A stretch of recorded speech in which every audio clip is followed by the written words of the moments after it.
I wanted to do a quick video on these babies. The name, I don't want to mess it up, but these are actually from Rav Seeds, and I wanted to kind of start a new series of actually dedicating a video to each individual plant that I bought from Rav Seeds. So this season, this is actually one of the only seeds that I've been able to save and replant, and it actually looks just as beautiful as the last plant. And this is the reason why I've actually kept this one on property, is because they're so beautiful, they're so red, so rich, and so dark. I think the name is, how you pronounce it, is Ausilio thin peppers, and this is not a spicy pepper. It's kind of like a bell pepper, but it's a sweet, kind of like a sweet bell pepper. I'm gonna go over there and grab one or two of them, and that way you can kind of get a better up close look of it. Alright, so here we go. Let's take that one. It's right there, right? And this plant, trust me, it hasn't been so well taken care of. As you can see, it's kind of a little browning. Not browning, but greening. But this is it. Let me see. I'm going to put it back in focus. You see that? It's a real thin fleshed. Let me sit this back, and I'll open it for you. Look at that.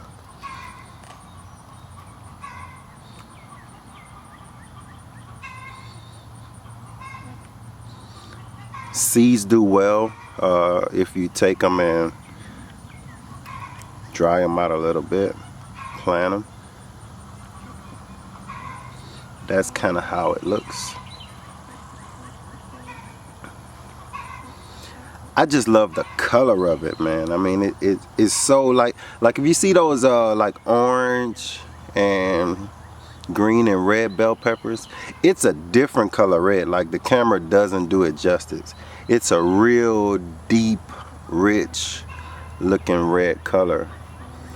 And I wanted to do this video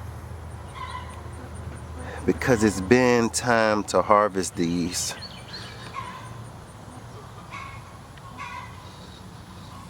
Give the plant some relief from holding all of these. And if you remember, we planted this in the winter time. You see, you can tell it's showing signs that it's been out here too long. But like I said, we planted these in the winter. Actually, we had this plant during the fall, and one of the bell peppers, or the sweet peppers, dropped and actually sprung up about 20 little transplants. And I took those transplants, and let me back up. I took those transplants and I actually just came out here and planted them. This may have been in December. And the high tunnel has actually kept this fruit from dying, or this vegetable, or whatever you like to call it, all winter long. All winter long. I have some pretty sharp nails. And now it's harvest time. You see, this one, it hasn't really turned all the way. So it starts out green. And then, but look at the texture of it. It's so cute. So cute, mister. And you see I have another one on the back side.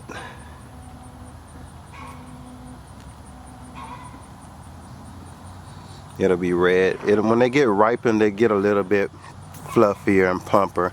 But I haven't been watering out here because everybody knows my watering issues here in the high tunnel with the rain. So we've been actually waiting on rain today.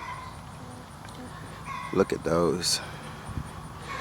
We've been actually waiting on rain today, which is why I haven't watered at all. Even though the high tunnel does need a little water, I've actually been waiting and holding off, hoping that I can get some of that rain to come. And you know my high tunnel floods, so if it rains well enough, the water's gonna come in here anyway, but from the bottom. So I just wanted to share this with you all. If you ran across this at Rare Seeds when you were looking or seed shopping, it's actually a good buy. They actually do quite well. Under better circumstances, I would have way more peppers than this, but you know me, I slack on fertilizing. Even though I only fertilize with like fish emulsion and organic fertilizers, I still slack on those. So if you're an avid gardener and you don't slack on feeding, you will have a beautiful, beautiful batch of peppers. So I'm gonna just freeze these and wait till Bevs get home and let her do the cooking part. Thank you for watching, and as always, grow, grow, grow. Peace.